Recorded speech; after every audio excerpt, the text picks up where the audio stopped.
Hi guys, in the last exercise you were implementing a lexer, so a tool which is scanning a sequence of characters and recognizes in this sequence of characters certain tokens, like decimal literals. In this video I will show you how to implement a parser which will use this lexer and is able to recognize certain expressions with decimal literals plus multiplication and parentheses. And if these expressions are well formed, if they follow a certain grammar, it will generate from these expressions some assembly code. So you could say it's actually a parser and a code generator in one. And you also could say that it's a very simple compiler. This assembly code then actually can be translated into an executable and can be run on a computer. A computer in form of a virtual machine generated with the Ulm generator. Now before we dig into the details, let me first show you what you need to actually follow this video, what the lexer should recognize, and then I want to also show you the result, what you have in the end. The lexer should recognize decimal literals, the plus sign, the asterisk for multiplication, open and close parentheses. It should ignore, of course, white spaces, and when you hit Ctrl D, it should recognize the end of input. That's it. The instruction set architecture for which we generate code just provides a few instructions, actually just 4 instructions. An instruction for loading an immediate value into a register, for adding registers, for multiplying registers, and a halt instruction which terminates the program with an exit code stored in a register. And this allows us to generate a program where the exit code provides the result of an expression. And of course you know how to generate from this ISA file the Ulm virtual machine, the debugger, and the Ulm assembler. When you run the compiler, you simply can type in an expression like 2 plus 3 times 4, and then the compiler generates some assembly code. It simply prints this assembly code on the terminal. When you press Ctrl D, you generate an end of file, and after that 3 more instructions are generated. And that's basically now the complete program for this expression, so 6 instructions. For using the assembler, we should have this assembly code in a file, and you simply can redirect this into a file like foo.s by using this greater sign after the command for the compiler, and after that you specify the file into which the output should be redirected. And now you see when I type in the same expression as before, press Ctrl D, the content of foo.s is exactly this code from before. And now we can check here that the compiler is actually giving this multiplication a higher precedence as the addition. It's loading the values 2, 3, and 4 into different registers, and then it's first multiplying the registers with the values 3 and 4, and the result then gets added to the register which contains the 2. And that means in register 5 we should have the result of this expression 2 plus 12, 14. If we now run the compiler again and use parentheses around 2 plus 3, then actually the result in the end should be 20, and let's check the code. We first add the registers with the values 2 and 3, store the result in register 3, so that means after this instruction register 3 should have the value 5, and then we multiply register 3 with the register that contains the value 4. So that means the value 20 then should be in register 5, which also should be the exit code. And now this actually can be checked by simply translating this into an executable. So we simply use the Ulm assembler, and then we run the program, and after that we check with echo $question mark the exit code, which is actually 20. And then of course we also can check the value of the previous expression by again generating assembly code for 2 plus 3 times 4, again translate it into an executable, run it, check the exit code, and yeah, it's 14. And then of course we also can run the program in the debugger. Let me first decrease the font size and rearrange the windows. and we actually just have to look here into the registers. And then you see how the values are loaded into registers, how we do first the multiplication and then the addition, and how we end up with the exit code 14.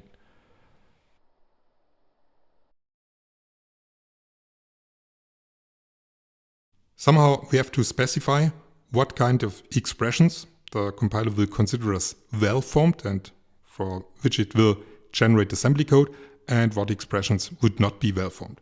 So for example, an expression like 12 plus 3 times 4 should be considered to be well-formed.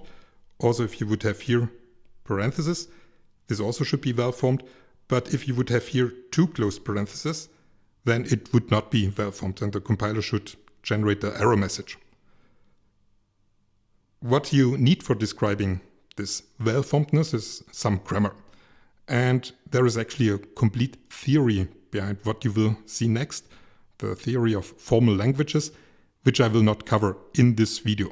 We can deal with this theory later, once we see that this theory is useful for us.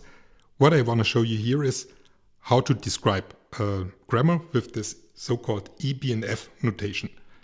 And EBNF is actually a language for describing languages, or a formal language for describing formal languages, so-called context-free grammars. But again, I don't want to go into this theoretical stuff. What I want to show you is how to read these descriptions for these grammars, so that you, for example, understand that you have here a so-called production rule, which is expressing that a digit is either the digit 0, 1, 2, 3, and so on, up to 9, and that you have here a rule which specifies that a decimal literal is a digit, optionally followed by arbitrary more digits, and I will show you how this can be used for describing what expressions are well-formed. But actually even more than just that, I will also show you how to generate from this descriptions code for parsing expressions, and this code then can be extended for generating the assembly code that you saw. So this will be a very practical approach to this topic, but nevertheless we have to deal with a few terms. We want to easily talk about what we describe. Let's begin with this production rule. Now the term production rule is actually a term that I want to introduce here, but not as first term. Let's begin with the so-called terminal symbols. Terminal symbols are those symbols that are within double quotes. So these are terminal symbols.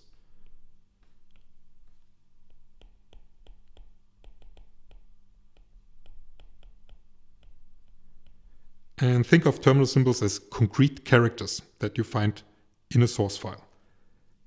Then you also see that we have here some symbols which are not within double quotes, so they are not terminal symbols. For example, digit, decimal literal. You also have here the symbol digit and also here. And these symbols which are not terminal symbols are called non-terminal symbols or non-terminals.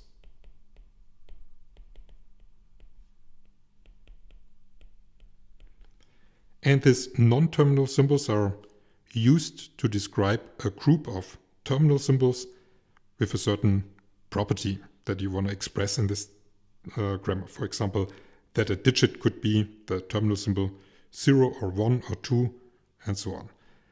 And for specifying this group of terminal symbols that belong to a non-terminal symbol, you can use so-called meta symbols. For example, this vertical bars here are meta symbols for expressing an OR.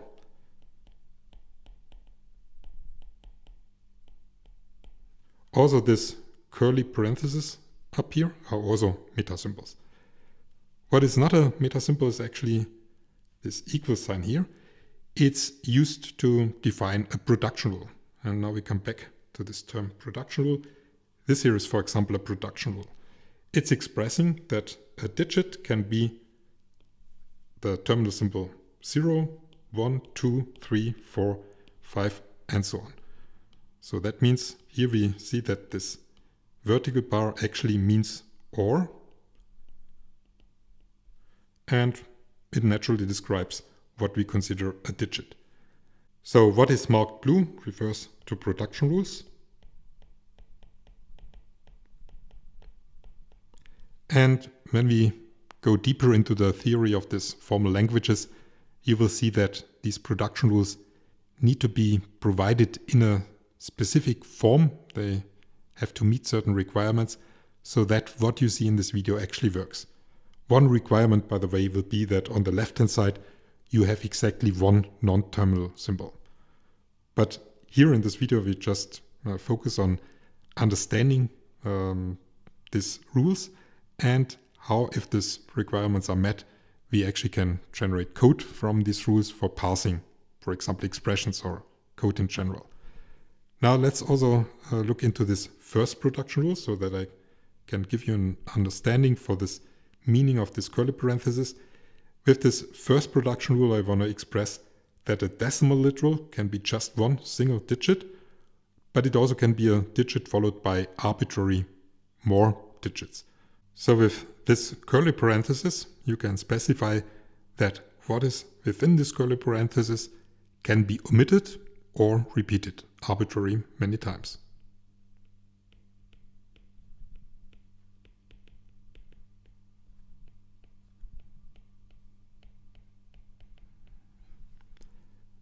For the rest of the video, this is actually all you have to know about eBNF to understand the meanings of all the eBNF notations that I will use. And in later lectures, as I said, we will cover more the theoretical background. And there you will, for example, see that whatever you can express with a finite state machine also can be expressed in eBNF. And here you actually already have an example for that. With a finite state machine, we were describing what the lexer considers as a decimal literal. And here you basically see some equivalent way to express that, just in a different form. And by the way, both are equivalent and both therefore have the same flaw. They both, for example, correctly recognize 1 followed by 2 as a decimal literal, but they also would recognize 0 followed by 1 followed by 2 as a decimal literal, which is actually unusual. In programming, a leading 0 would usually indicate that it's an octal literal. And the value of that octal literal would be 8 plus 2, so 10. But this is some flaw that we can fix in both cases for the finite state machine or in eBNF very easily. What you also will see in the end of the video is that with eBNF you can express things that you couldn't express with a finite state machine. In the case of expressions, we have to express that for every open parenthesis there should be a matching close parenthesis. And something like that you couldn't express with finite state machines. But actually we will start very simple. You see here an expression can be just a term. It also can be a term followed by plus, followed by another term. And this plus followed by a term can be repeated arbitrarily many times. And a term is simply a decimal literal. So according to this grammar, a valid expression would be just 1, or 1 plus 2, or 1 plus 2 plus 3, and so on. Not valid would be 1 plus plus, for example, or just plus, or 1 followed by some white space, followed by 2. Then this would be a token, this would be a token, both would be decimal literals, but this rule would not apply because in between we don't have a plus sign. Also, an empty input would not be an expression. Now the first goal will be to write a program which prints simply OK if an expression was valid and otherwise prints syntax error.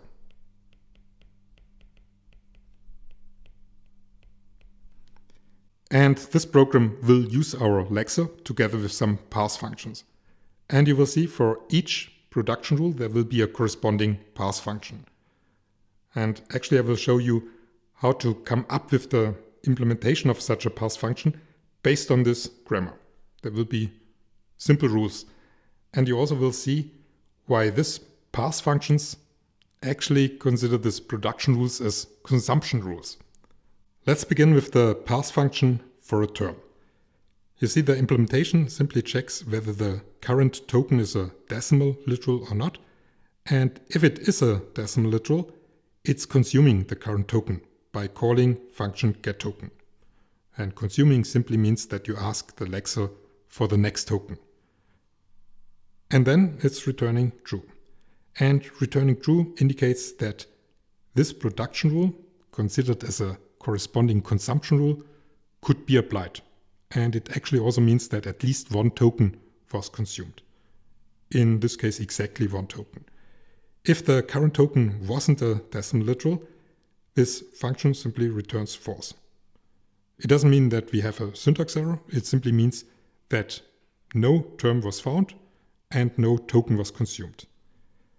Also, you might have noticed that I'm underlining here decimal literal for formal reasons, because I'm not using the production rule for a decimal literal that I introduced before. I'm not calling a parse decimal literal function. I simply consider this decimal literal now as a terminal symbol. Parsing an expression now will be more interesting for several reasons. For example, we have to use this parse function for parsing a term. We have in this production rule this curly parenthesis for this group, which might be repeated arbitrarily many times. And you will see there are possibilities for syntax error, which we have to check. Let's begin with the first statement in parse expression. Here we simply check whether parse term did find a term. If this is not the case, it means parse term did not consume any tokens. It simply did not find any term. And in this case, we simply return false. We also do not consume any tokens, so this is not a syntax error. If we reach, however, this while loop, it means that parse term did find a term, it did consume the corresponding token, and now we have to check whether this plus follows this term. The plus would then be the current token, and this is what we check here in this condition. We check whether the current token is now a plus. In this case, we enter the loop, and we first consume this plus token, and then we check whether we find another term, which is here now actually required. Otherwise, it would be a syntax error. Because if you have this group within this curly parenthesis, either the complete group has to follow the term, or this group should not show up at all. So that means if parse term now returns false, we somehow have to indicate a syntax error. And here I do that by calling this function syntax error, which I will show you later, but it simply prints syntax error, terminates the program with execute 1, and that's it. If parse term did find a term, it did consume again the corresponding token, and then we go back to check whether we find another plus token. And then we repeat this as many times as we find another plus token. If we do not find another plus token, then we basically are done with this while loop, and then we return true. For testing these parse functions, I have a simple function main, which is first initializing token by calling getToken. And otherwise, without calling getToken first, token would be invalid. In our case, it would have the value bedToken. After initializing the token with the first token found in the sequence of characters, I check whether parse expression returns true. That means an expression was found. And I also check that afterwards, the current token is the end of input token. That means the input provided by the user did contain exactly one expression. And you also could say that what you see here is kind of an additional third production rule, specifying that the translation unit has to consist of exactly one expression. And after this expression was passed, there should be no further input. And otherwise, it also would be considered to be a syntax error. Before I show you a demo for this program, let's have a look at the complete structure of this program. You already saw the complete implementation for function parse expression, parse term, and for function main. I like to implement the parse functions in the order they show up here in the production rules. So I first want to implement parse expression and then parse term. But because parse expression is calling parse term, I have to use here this forward declaration. This here is the function for indicating a syntax error and for terminating the program with exit code 1.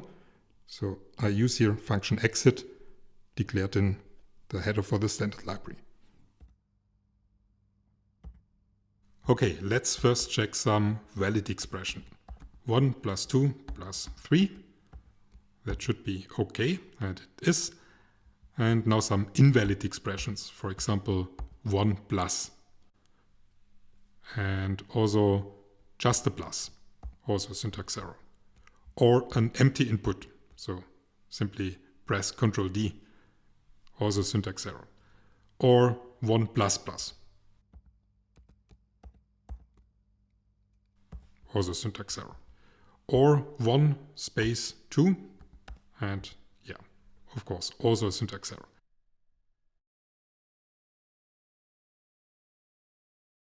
With the next modifications, this parse function no longer simply check the syntax for our expressions. They actually will generate some assembly code. That means, for example, this parse function for a term will generate some assembly code like load, for example, the immediate value 12 into register 3. And the parse function for an expression will generate code like add register 3 with register 4, store the result in register 5, something like that. Now for supporting this new feature, I will need some helper function, a function which gives me a new register which wasn't used so far, and this will be this function getReg, getRegister. Function getReg simply returns an integer, and to be more precise, the first time you call it, it returns the value 1, the second time the value 2, the third time the value 3, and so on. How is this technically realized? You see, this variable reg is not a local variable, it's a static variable. That means it has the same lifetime as a global variable. It also lives on the data segment. Technically, it would be the same to use here a global variable reg of type int, also initialized with 1. The only difference is that if you use a static variable within this function, you only can access this variable from within the function. If you have a global variable like here, you also could modify it somewhere else. So it's a better design to use here a static variable. And because here the postfix increment is used in the return statement, the current value of reg always gets returned, but after using the current value for the return value, the value of reg also gets incremented. That means the first time you call this function, it returns 1, and reg afterwards will be incremented to 2. And the second time you call it, it returns 2, and reg will be incremented to 3. Now let's see how function parseTerm has changed. First of all, you should notice that the return type has changed. This function now no longer returns a Boolean, it returns now an integer. And a negative return value will indicate that no term was found, no token was consumed. And otherwise, if the return value is non-negative, it means that some assembly instruction was generated for loading an immediate value into a register, and the return value will refer to this register. But let's look into the details, then this becomes clearer. You see, as before, the implementation checks first whether the current token is a decimal literal. If this is not the case, the function simply returns -1 instead of false. Otherwise, if the current token is a decimal literal, then it not immediately consumes the token, it first generates some assembly instruction for loading the corresponding immediate value into a register. For that, it first gets a new register, which isn't used so far, by calling getReg, stores the return value in this local variable reg. Then it's generating some output, some load instruction for an immediate value into a register. then it's consuming the token because now we no longer need the current token, and then it's returning the register into which this assembly instruction would load this immediate value. Now here the scariest part is maybe the format string for this printf statement. You see the format string begins with this \t, so this simply will print some indent. Then we print load. Then we have this placeholder %s for a string, and this gets used for token val, which is simply the value of the current token, which is a decimal literal. So this, for example, will generate something like 12. Then we print a comma, and then this format string has 3 % signs, one after each other. Now what you have to know about printf is if you want to print a single % sign, like that, you actually have to specify 2% here, because otherwise it would be considered as a placeholder for something. That means from this 3%, 2 are used for simply printing this %. Then we have %d, so that is actually the placeholder for rec. And that means if rec, for example, is 1, we would have here in the output %1, and then we print a new line. So that's it.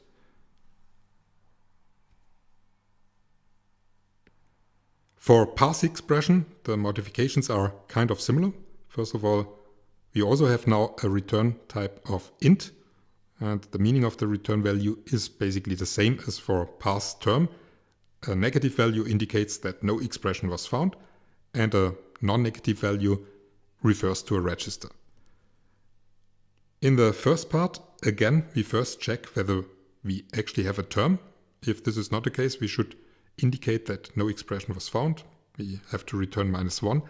Now here the details are slightly different. We first call parse term, store the result in the local variable left, and then we check whether left is negative. In this case, we return -1. If left is non-negative, it means left contains the name, the value of a register. And then we check in this while statement whether this term is followed by a plus token. If this is not the case, then we simply return the value of left, and that would be it. Now, if the term is followed by a plus, then we consume the plus token, and we call again parse term to check whether this plus token is followed by another term. And again, we store this result first in a local variable. If this value is negative, then we have a syntax error. If it's non-negative, that means both of these parse functions have generated assembly code for loading immediate values into registers. Let's say this first call of parse term generated the following assembly instruction. Load 12 into register 1. That would mean the value of left would then be 1. And let's assume that the second call to parse term generated load 34 into register 2. And that would mean write would have the value 2. And then we would have to generate an assembly instruction for adding register 1 with register 2. And for adding these two registers, we actually first need some destination register where we can store the result. That means we first have to get a new unused register, and we store this in this local variable dest for destination register. And then we generate an assembly instruction. Now in this case, getrec would return 3, and that means here we would generate add register 1 with register 2, store the result in register 3. After generating this assembly instruction, we change the value of left to the value of the destination register. That would mean now left would be 3. And if no plus token follows this second term, that means if this condition is false, we would actually return left, which would be register 3, or the value 3 referring to register 3. which would be, of course, the correct return value. The return value, if it's non-negative, always should refer to the register that was used by the last generated assembly instruction for storing its result. Now let's assume that after this second term, we actually do get another plus token. That means when we go back and check the condition, this time this condition is true. That means we consume the plus token. We call parseTerm another time. Let's assume we also get a term, and that means parseTerm has generated some assembly code. For example, load 56 into register 4. Then we would get a new register, in this case register 5, and we would generate an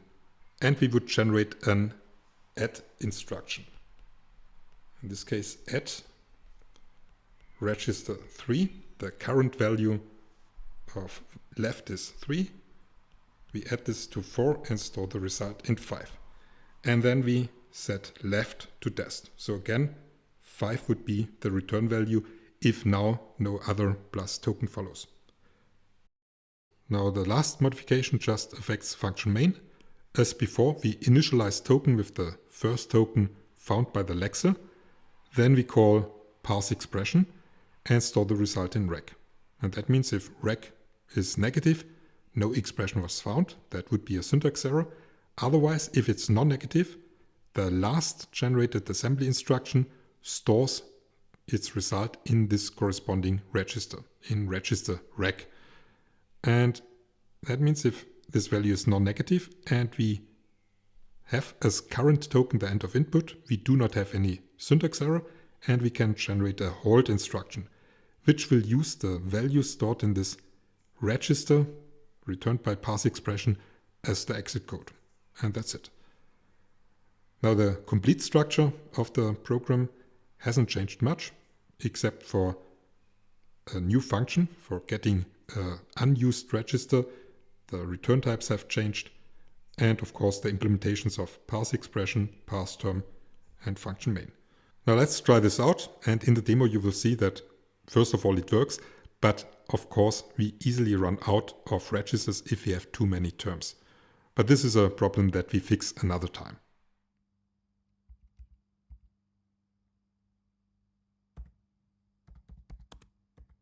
First, an example from before, 12 plus 34 plus 56.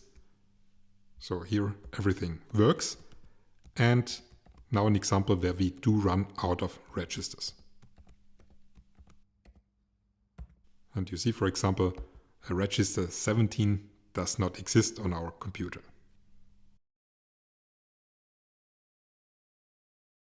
With the last iteration in this video, I will show you how to actually get this compiler from the very beginning of this video. And for getting there, you actually just have to make modifications to the grammar. The implementation of corresponding parse functions then actually immediately follows. Let's look at what modifications were made to this grammar. The production rule for an expression is actually exactly the same as before. An expression is still either just a term or a sum of terms. But now a term can either be a single factor or a product of factors.